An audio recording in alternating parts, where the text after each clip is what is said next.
Então, eu sou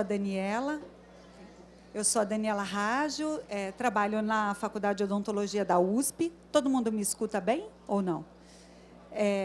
Atualmente sou professora associada lá e sou tempo integral, então eu fico direto lá na faculdade.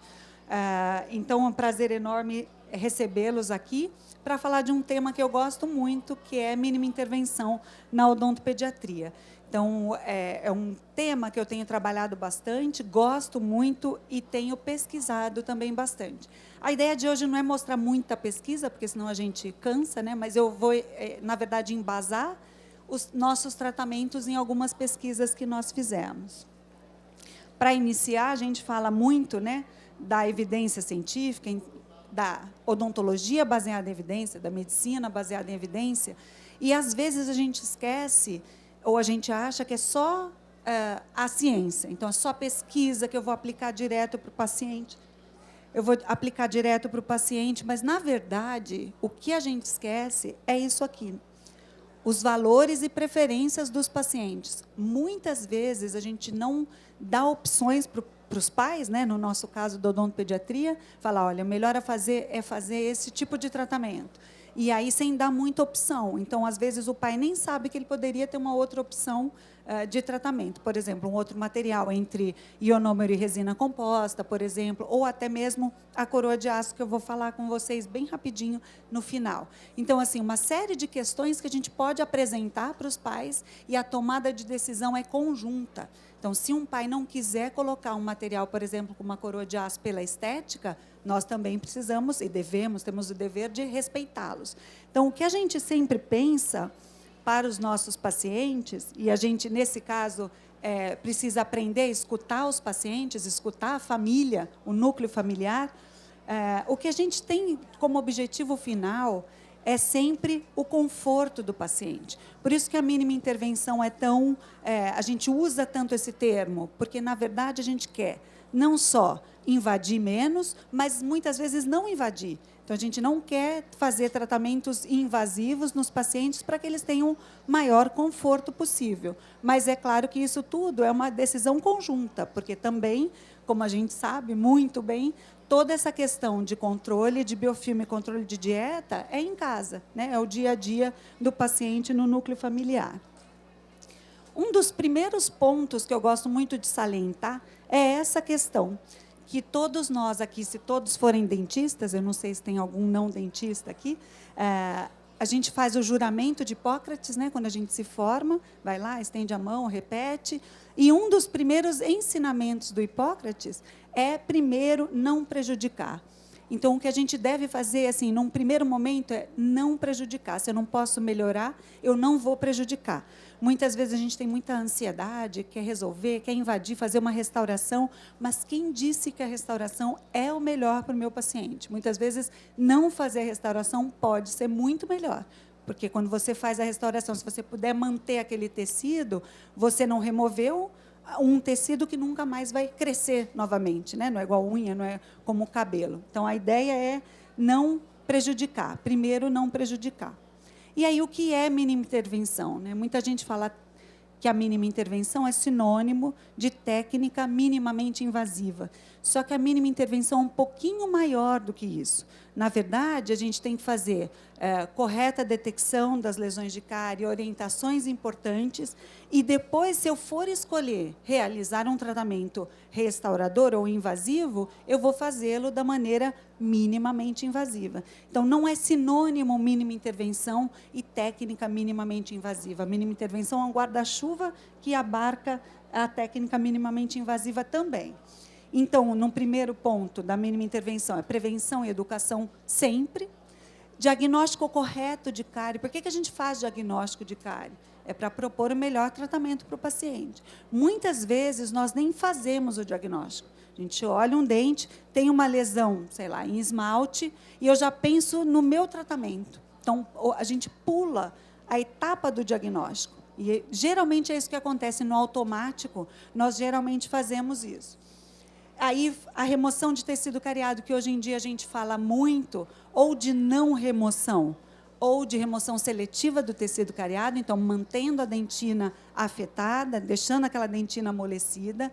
Preservação de estrutura dental, então tudo que for rígido, nós vamos manter rígido. Fazer manutenção de restaurações, isso quer dizer fazer reparo de restaurações, muito melhor do que toda a substituição. Então, tudo é para evitar aumentar aquele problema, né? Se eu tenho uma restauração falha, se eu for trocar tudo, inevitavelmente eu vou aumentar aquela cavidade. E o uso de materiais adesivos ou materiais que possam até ter compostos bioativos, né, que sejam materiais bioativos para tentar ajudar nessa des- e remineralização, aumentando a remineralização. Um ponto que é super importante, eu acho que o Congressão é ótimo para a gente expor essa ideia, né, e propagar essa ideia, é a questão do açúcar. Por muitos anos, a gente ficou muito focado em escovação, né? Tem que remover todas as bactérias, tem que fazer a escovação perfeita, mas quem daqui consegue fazer uma super higienização perfeitíssima, né? Sempre vai ficar um pouquinho lá, um pouquinho cá, a não ser durante uma profilaxia. Então, assim, a gente precisa orientar os pais para que eles desorganizem o biofilme, isso sim, sempre usando dentifrício fluoretado, mas o mais importante é reduzir açúcar. Então, vocês devem ter visto o ministro da Economia lá em Davos falando do imposto dos pecados, né? Isso é uma estratégia muito usada em alguns países desenvolvidos para tentar reduzir o consumo de açúcar e de álcool, né? Açúcar, álcool e todos os produtos que possam fazer mal, e principalmente o cigarro. Então, o cigarro é sobretaxado em vários países do mundo. O que eles estão tentando fazer é reduzir realmente a quantidade de açúcar que a gente consome, porque o açúcar não faz bem para nada. Então, assim, o açúcar pode ser um fator de risco para diabetes, para problemas cardiovasculares, para problemas de obesidade, enfim. Então, o açúcar não faz bem para nada. Junto com isso, a gente tem os problemas dentários, né, de lesão de cárie. Então, eles estão super contra o açúcar, chamando a atenção para o açúcar. Essa é uma diretriz da OMS, da Organização Mundial de Saúde, e eles lançaram recente um outro caderno de introdução alimentar. E aí, nesse caderno de introdução alimentar, a OMS fala até de cárie. Então, aqui é de açúcar normal, como fator de risco comum. Naquela de introdução, eles falam até do problema da cárie, porque isso pode ter um impacto em subnutrição das crianças também. Com dor, ela não consegue comer. Então, isso é muito importante, a gente propagar, falar. E o que acontece com a gente? A gente vira o ET da família, né? Ah, mas você não vai deixar nem um brigadeirinho, mas nem uma balinha, né? E não é bom para nada, né? A gente luta tanto hoje em dia para não comer açúcar, né? Não conhece, não vai ter, né, tanta avidez, não fica. Realmente é uma adição, né? Você fica viciado naquilo. E, só para lembrar, a questão de higienizar após o rompimento, não higienizar antes, sempre com dentifrício fluoretado, acima de 1000 ppm. Recentemente, no Congresso Brasileiro, a gente teve um simpósio sobre cárie da primeira infância.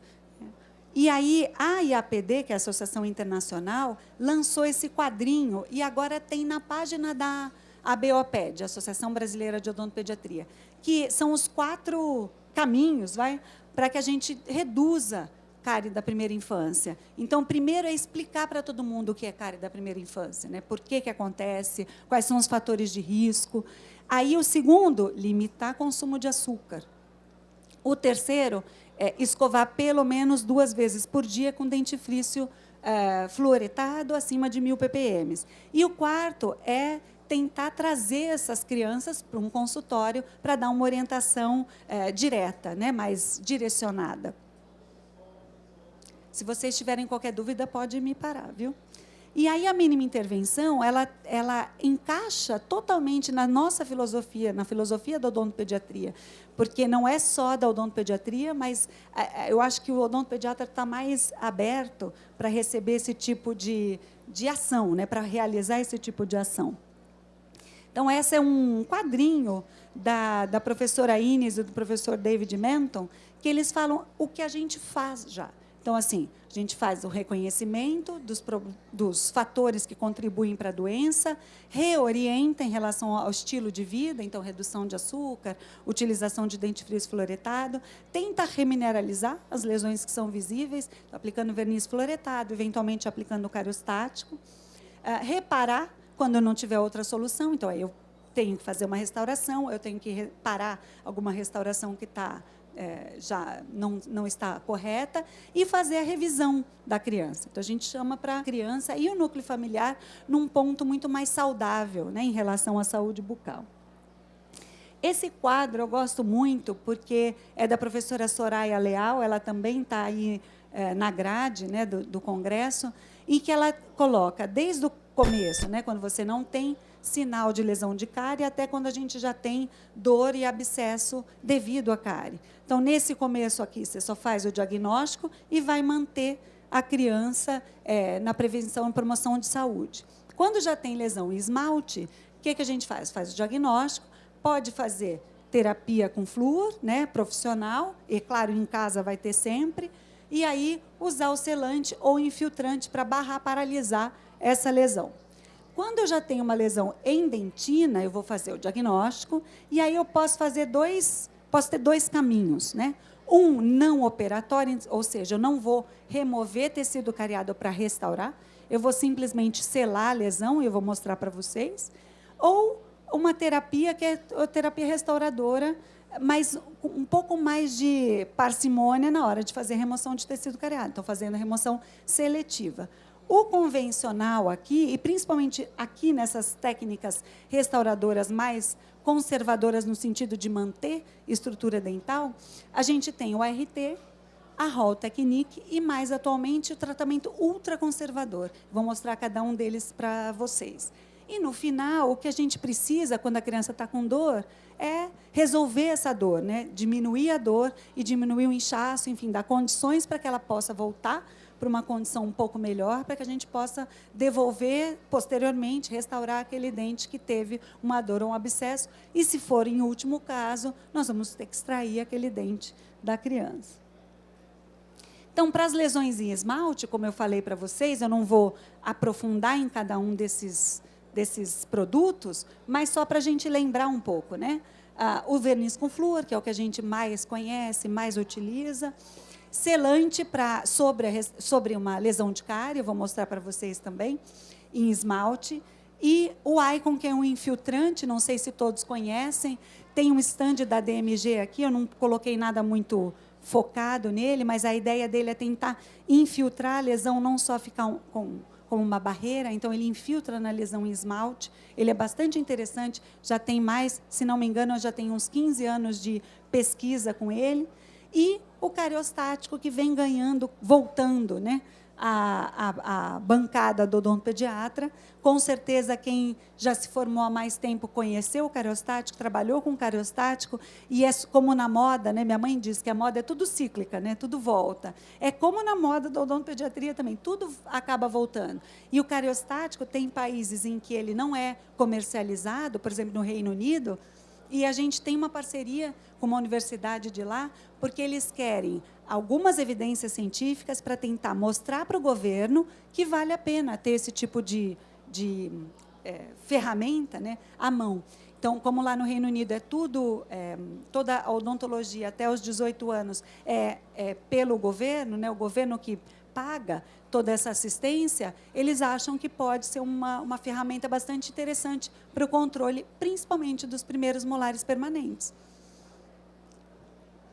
Quando chega em dentina, aí que a gente tem aquelas dois caminhos, né? Ou eu posso selar essa lesão sem remover nada, então ponho algo para vedá-la, que é o princípio que eu vou mostrar para vocês, é um princípio bastante antigo também, da gente manter as bactérias confinadas na cavidade, e é bem importante lembrar que a gente, hoje em dia, na cariologia, nós já sabemos que o que faz a lesão evoluir não é a bactéria que está lá dentro, e sim a bactéria do biofilme. Então, o que entra de biofilme vai metabolizar o açúcar e aí continuar aquele processo de desmineralização. Então, quando eu tenho uma lesão em dentina, que tem uma pequena abertura, eu vou mostrar uma pesquisa que nós fizemos, nós até tentamos incluir dentes descidos em que a gente deixou uma abertura de até 3 milímetros.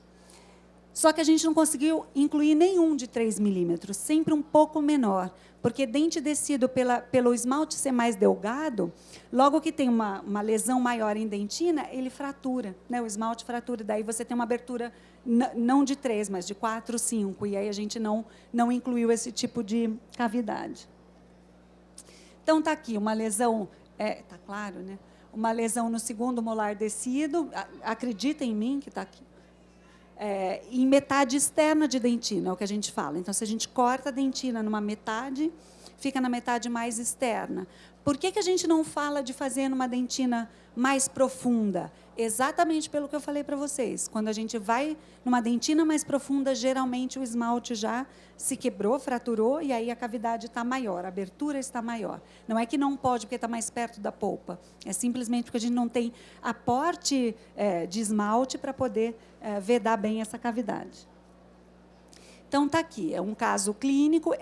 Esse caso, com certeza, a gente não abriria, né, para fazer restauração, mas a gente, na pesquisa, pegou casos assim, que foram vistos radiograficamente, então, em metade externa de dentina, e aí sorteou o paciente que ia para cada grupo. Então, um grupo foi para fazer restauração e outro grupo foi para fazer o selante. Teve a dentina cariada, então a dentina que sai em lascas ou escamas, ela pode ser mantida na cavidade. Hoje em dia, nós temos alguns outros parâmetros também para esse tipo de textura, né, da dentina.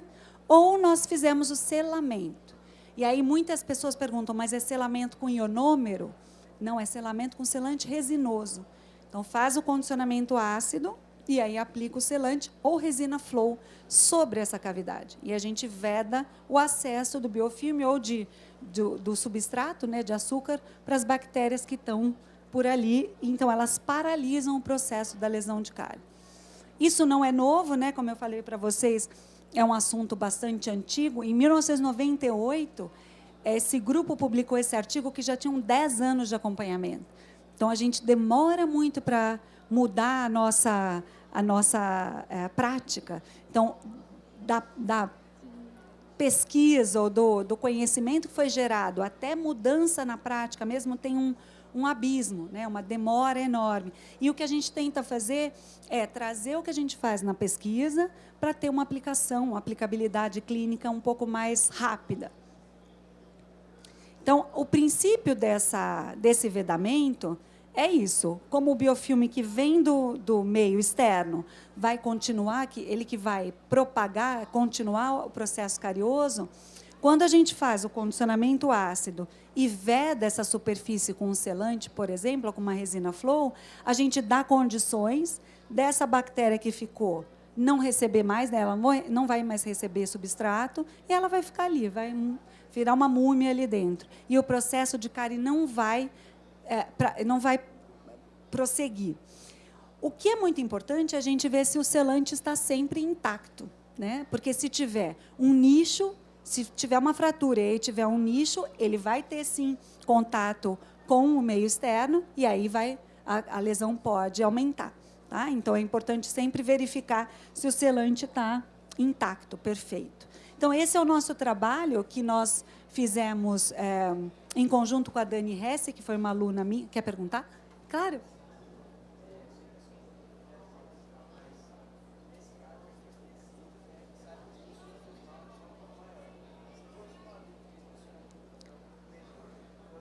Permanente. Tem alguns trabalhos na literatura já em dente permanente. O grande problema nos dentes permanentes, que eu vou falar aqui também, que aconteceu no nosso trabalho, nós fizemos 1 ano e meio de acompanhamento. Todos os casos que o selante se rompeu, que fraturou, nós reselamos, porque a gente tinha a ideia que, olha, vamos reselar para evitar qualquer viés, na verdade, né? Porque se tem um dente que está selado, vedadinho, e um que não está, eles estão competindo de maneiras erradas. E aqui a gente viu que teve mais fratura no selante do que na restauração. Então, para dente permanente, tem alguns trabalhos já de 7 anos de acompanhamento, tem uns de 15 anos com selante atual, né, porque esse da Mertz Feirush, do grupo dela, era um selante péssimo, então eles colocavam resina e selante, então era outro período, né? Mas já tem alguns indentes permanentes e o grande risco é a fratura do selante. E eles já mostram que o selante falha mais, mas a lesão não progride. Então, se a gente for pensar em mínima intervenção, é interessante também fazer no permanente, porque pelo menos você não remove. Quando a gente vai remover, a gente fatalmente amplia essa cavidade mais do que a bactéria ampliou. Então, o que a gente sempre pensa é evitar, eu brinco que é evitar a primeira broca, né? A gente tem que pôr isso na cabeça, evitar colocar a broca. Está em dúvida? Não coloca a broca, né? Acompanha, reavalia, tira a nova radiografia, espera um mês, orienta o paciente. Então, isso é muito importante dentro da filosofia de mínima intervenção. Então, aqui ó, a gente vê que o selante falhou, a resina não, mas a gente reselou. Então, o que a gente tem dado é selante bem vedado, tem a mesma não progressão de lesão de cárie quanto uma restauração. Sempre lembrando que foi restauração que foi feita com remoção seletiva do tecido cariado. Então, aqui o caso para vocês acompanharem, né? Então, ao longo do tempo, a gente vai acompanhando, clínico e radiográfico. Então, radiográfico nenhum teve progressão, e no clínico o selante falhou mais, claro, do que a restauração. Então, está aqui um maior aumento. E aqui, o que a gente quer com isso, né? Esse é um caso que a gente fez numa especialização em 2005. Eu gosto de colocar porque a gente vem trabalhando com isso faz tempo. E aí, esse molar descido tinha uma lesão de cárie ali, metade externa de dentina. Nós selamos, dá até para ver uma sombra ali no selante, né? É importante dizer para os pais a nossa abordagem e compactuar, né, como eu falei do início, e aí, ao longo do tempo, vai esfoliando e a lesão está lá paralisada. Então, você faz uma abordagem mais tranquila para o paciente, você não precisa anestesiar, isolar, remover tecido cariado, você isola relativo, ainda mais superior, né? Quando trabalha com auxiliar, isola relativo, faz o condicionamento e sela. Aí, como eu disse para vocês, as técnicas que a gente usa, quando já tem uma lesão que tem uma abertura um pouco maior, cai sempre no ART, que a gente, vou falar um pouquinho, que é na verdade, é meu maior objeto, né, de pesquisa. A Hall Technique, que é o uso de coroas de aço, mas numa proposta diferente do que a gente usava há alguns anos também, a coroa de aço. E o não operatório, ou não restaurador, que eu também vou falar para vocês, que eu tenho certeza que muitos aqui já fizeram, mas que não sabem que leva esse nome cientificamente, né, atualmente. Então, o ART, que é o tratamento restaurador atraumático, que tem como base a não utilizar instrumento rotatório, não utilizar anestesia e não utilizar o isolamento absoluto. Então, um tratamento muito mais tranquilo para o paciente. Assim como aquele manual do OMS sobre o açúcar, a gente tem esse manual do OMS também, que é sobre saúde bucal. Então, o manual do OMS que chama, né, para saúde bucal, chama Basic Package of Oral Care. Então, é o pacote básico de saúde bucal. Se vocês quiserem, tanto um quanto o outro, eu posso mandar para vocês. No final, eu deixo meu e-mail, eu posso mandar o documento para vocês. Eu acho que esse, eu não sei se eu tenho ele em português, mas eu tenho quase certeza que eu tenho. Porque eles vão traduzindo esses manuais para várias línguas para tentar ampliar o acesso mesmo, né, para que as pessoas conheçam. Então, o pacote... deixa eu voltar só um pouquinho. O pacote básico de saúde bucal são é um tripé também, 3 pontos. Uso de dentifrício fluoretado, o ART como tratamento restaurador e o uso de tratamento de urgência. Porque se a criança tem dor ou se o adulto tem dor, ele não consegue higienizar corretamente, ele não consegue, enfim, se alimentar. Então, a gente tem que dar esse conforto para eles. Então, isso é o básico, né? Restaurações com RT, o dentifrício fluoretado e tratamento de urgência. Depois, as reabilitações, etc., a gente consegue num outro passo, né? Então, o básico para qualquer população deveria ser isso. Vocês já tinham ouvido falar nesse pacote básico? Esse pacote básico é super indicado voltado para países em desenvolvimento. Então, tem até um trabalho dos Estados Unidos que eles perguntaram para alunos recém-formados se eles conheciam, e a grande maioria não conhece. E aí eu penso, né, se a gente fizesse o mesmo aqui no Brasil, em que a gente tem essa necessidade, né, de saúde bucal para a população, os recém-formados provavelmente também não conheceriam. Então, é uma pena. Então, sempre que a gente pode, tem que divulgar esse tipo de documento, porque é um documento da Organização Mundial de Saúde. Todo mundo hoje está de olho na OMS por conta do coronavírus, né? Então, a gente precisa... a gente tem um respeito enorme pela OMS, e a gente precisa usar da melhor maneira possível, né, no bom sentido da palavra, tudo que a OMS faz pela saúde, não só saúde geral, mas também saúde bucal, que, na verdade, faz parte da saúde. Então, o ART, ele preconiza, né, o não uso de anestesia, não uso de instrumento rotatório e não uso de isolamento absoluto. Não quer dizer que, se a criança tiver com dor, a gente vai fazer com a criança com dor, né? Então, óbvio que a gente usa anestesia, se começa a remoção de tecido cariado e a criança relata algum desconforto, claro que a gente vai dar conforto para ela. Mas, se a gente fizer a remoção seletiva bonitinho, geralmente a criança não sente dor, porque a gente passa a cureta ou a colher de dentina só em local que a dentina está completamente desmineralizada. E aí ela não tem essa sensação da dor, ela não é percebida pela criança. Outro ponto que é importante falar é usar instrumento bem afiado. A gente pensa o contrário, que afiado vai cortar muito e é melhor, né, vai manter melhor se você usar um instrumento um pouco mais cego. Mas não, quando a gente usa um instrumento cego, a gente faz muito mais pressão. E o que a criança sente, ou o adulto também, é a pressão e não o corte. Claro que a gente não vai tirar aquela tampona, né? Que todo mundo, eu acho que todo mundo um dia na vida já fez, tirou aquela tampa e aí quer voltar, né? Que vê a polpa lá, ai meu Deus, volta aqui, cimenta alguma coisa aqui, gruda aí, para eu não ter que fazer nenhum tratamento pulpar. Então, aqui é um caso em que a gente fez numa ocluso proximal, que a ocluso proximal tem sido o meu objeto de estudo há alguns anos de pesquisa, né? Então, faço várias pesquisas tentando melhorar a sobrevida das restaurações nas ocluso-proximais, e é o nosso maior desafio, né? As restaurações oclusais, elas tendem a durar mais mesmo, tendem a ficar boas por um bom tempo, e as ocluso-proximais são o nosso calcanhar de Aquiles, né? Então, a gente está sempre tentando fazer estratégias para reduzir essa falha precoce, tanto em tecido quanto em permanente. Então, aqui a gente vê que está sob isolamento relativo. Aí, colocando matriz e cunha, tem muitas pessoas que perguntam, mas põe matriz e cunha mesmo a criança sem anestesia? Pode colocar com muito cuidado, a criança não sente.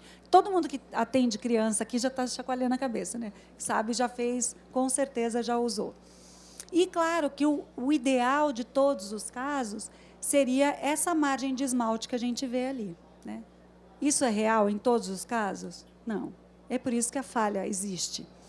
Tem alguns pesquisadores que indicam, em qualquer lesão proximal, que você já tem um pouco da lesão subgengival, eles preconizam extrair dentes descidos. Então, isso só para vocês verem os caminhos que as questões estão andando. Então, vou mostrar para vocês uma outra proposta mais para frente, para tentar aumentar a durabilidade do dente descido em boca. O ponto mais importante aqui, ó, é remover esse contato prematuro. Quando a gente deixa o contato prematuro, o ionômero, que é o material de escolha, ainda não está completamente, não sofreu a presa total, que ele vai sofrer após 24 horas, e aí só teve a presa inicial. A hora que a gente morde, as ligações ainda não foram feitas, e ele acaba fraturando, e o pai liga, olha, quebrou a restauração, né?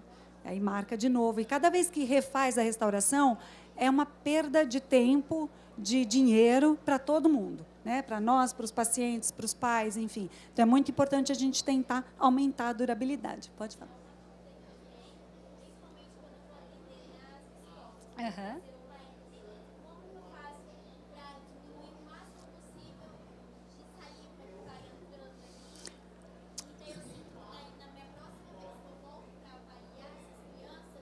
Aquela que salivou mais...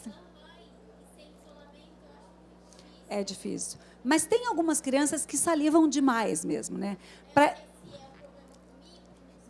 Não é um problema com você. Você tem auxiliar? Então, o ideal é ficar colocando algodão. Ao invés da gente ficar trocando, Você tenta apoiar mais.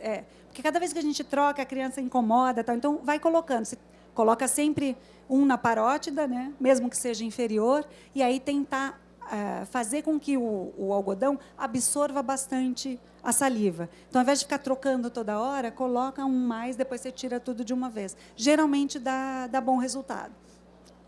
Não é você, o problema não é você.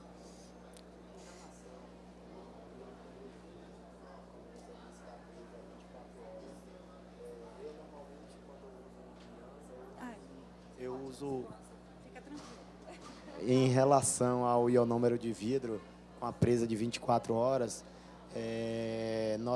eu pelo menos, eu gosto de usar um fotopolimerizável, que aí a gente bota ali, não precisa esperar. Eu uso, por exemplo, um da Voco, que é bem legal. Para endo eu uso para não só em criança, em adulto. E eu vejo que ele tem uma presa muito boa. Eu não tive nunca dor de cabeça com uma criança voltando assim, ó, caiu aquele número de vidro da boca. Seria uma opção legal, interessante, para a gente eliminar essa questão dessas 24 horas aí. Vou te falar o que tem.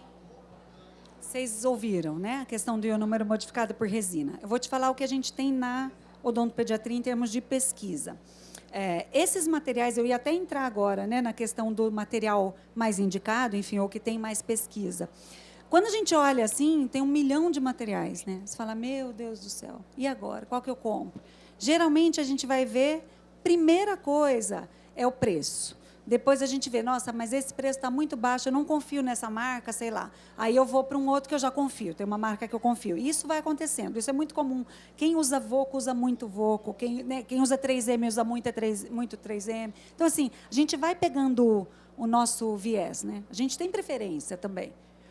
O que tem na literatura, em termos de dentes permanentes e tecidos, são os ionômeros de alta viscosidade, mas eles têm presa química. Claro que se você tiver um modificado por resina, você pode usar. Mas o que tem também de pesquisa na literatura em dente tecido é que o de alta viscosidade dura mais do que o modificado por resina. Porque onde a gente tem resina no ionômero, o ionômero 80%, 20% é resina.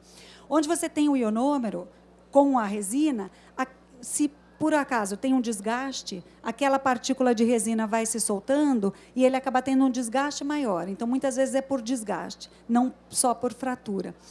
E agora a gente está acabando com bebês, porque assim, o controle de tempo de presa é maravilhoso, né? Se você não precisa esperar tomar presa, e também se você quiser ser um pouco mais caprichoso, aí você adapta assim, e tal. A hora que você acha que está perfeito, você fotopolimeriza. Esse de alta viscosidade tem uma presa muito rápida, por volta de 3 minutos. Não sei qual material que você usa normalmente, qual você tem disponível, né? Qual que é?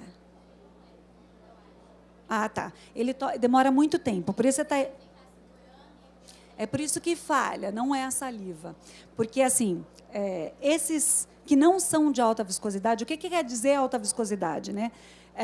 Os ionômeros, quando o ART foi lançado, eles começaram a ver sucesso nas restaurações. E quando eles fizeram as primeiras pesquisas, eles aplicaram em dentes permanentes, não foi em dentes tecidos. É que a odontopediatria se apossou um pouco do ART, e aí a gente pega o ART para ser nossa, né? Mas a grande maioria é em dente permanente das pesquisas que tem. Nesse meio tempo, entre eles começarem a pesquisar e mostrarem os resultados para a comunidade científica, as empresas começaram a tentar desenvolver maneiras de reduzir o tempo de presa.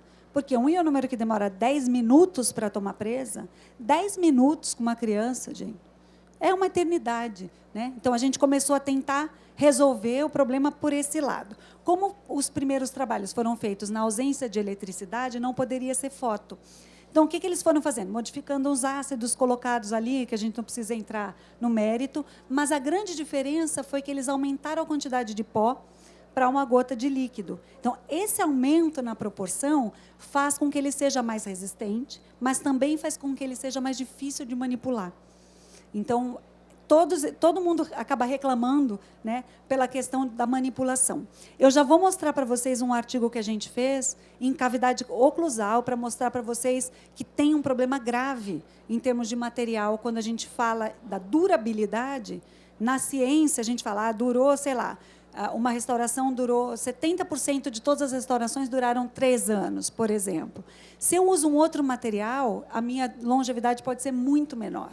Então, isso a gente precisa ficar sempre atento, que tipo de material eu vou usar. Isso é meio óbvio, mas é importante falar especificamente do RT, porque é o ionômero que a gente usa, o de alta viscosidade, que não é modificado por resina. Tá? Aqui tem vários materiais que vocês já devem conhecer.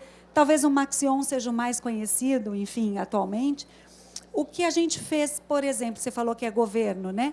Você falou que não sei se é governo do Estado ou, enfim, é na cidade do Estado. Na cidade de São Paulo, a gente fez uma capacitação para os profissionais de saúde em 2018. E aí eles iam fazer mutirões nas escolas. Então, foi uma ação da prefeitura. Aí eles fizeram todo o treinamento. Foi assim, foram mais de 2.500 profissionais. A gente levou todo mundo para a USP, treinou no laboratório. E aí, quem é da gestão veio conversar comigo. Mas que material eu preciso comprar? Né? Porque eu, descendo a lenha, esse material aqui não vai dar certo. Você vai treinar todo mundo, né? Gastou o tempo de todo mundo, gastou dinheiro, porque deixou de atender paciente para o dentista se capacitar. E aí... Estão me ouvindo? Estão. E aí, chega na hora, você vai colocar o material que vai falhar. Né? E aí vai falar o quê? Que o RT é ruim. E aí eu sempre bato nessa tecla.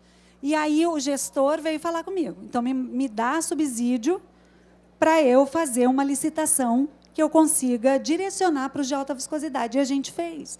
Então, assim, é um pouco de vontade política também, porque eles não querem mexer nisso. A hora que teve toda essa onda, né, eu falei que é um tsunami de vírus profissionais, fazerem um treinamento, etc., aí eles falaram, bom, agora vamos tentar comprar. A Prefeitura de São Paulo, e olha que é grande, né, é um dispêndio muito grande, comprou 3M, comprou Quetac Molar. Então, hoje em dia, na rede pública de São Paulo, tem Quetac Molar. Então, assim, de tentar convencer, né? Convencer mostrando a ciência.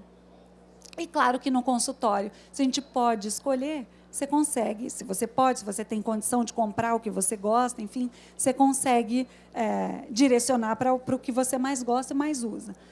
Em relação ao material para manipulação, se vocês nunca usaram esse material encapsulado, eu sugiro que vocês testem ele aqui no stand. Vocês já usaram esse? O pó e o líquido fica aqui dentro, né? E para ser o ionômero de vidro, isso é sempre muito importante. Eu sempre acabo esquecendo de falar. Para ser ionômero de vidro, ele tem que ser misturado. Então, pode ser pasta a pasta, pode ser, geralmente é pó líquido.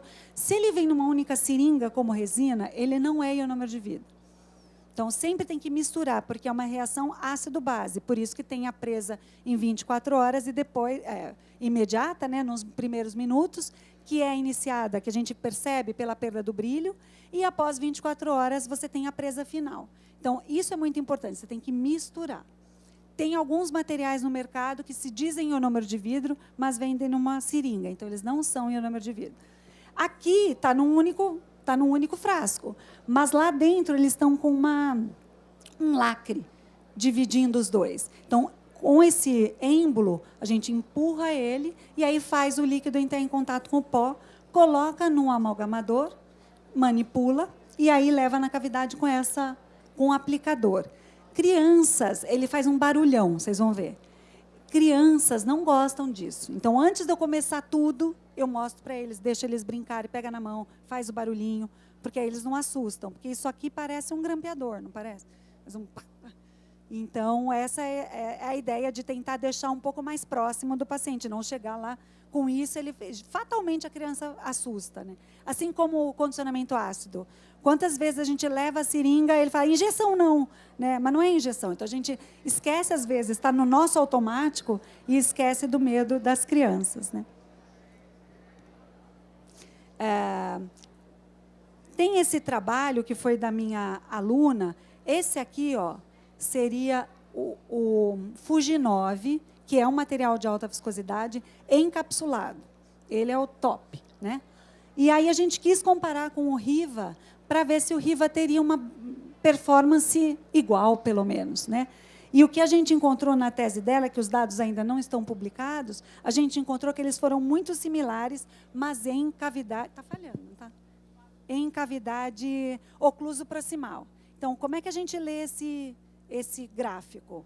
Aqui tem o tempo, né? Então, aqui o percentual de sucesso, aqui o tempo, 1 mês, 6 meses, 12 meses e 18 meses. Então, a gente avaliou, né, em 1, 6, 12, 18, e aí vocês podem ver que as duas linhas, elas vão sempre parelhas. Então, isso quer dizer que eles tiveram o mesmo comportamento. Então, muita gente me pergunta, o Riva é de alta viscosidade? Eu sempre falo, eu não sei, porque a gente, na verdade, está até tentando mudar essa classificação. O que a gente sabe é que ele tem um bom comportamento, ou mau comportamento, tão mau quanto um que é um padrão ouro. Então, é importante que a gente leve isso, né, em conta, na hora de tentar escolher qual material vai usar.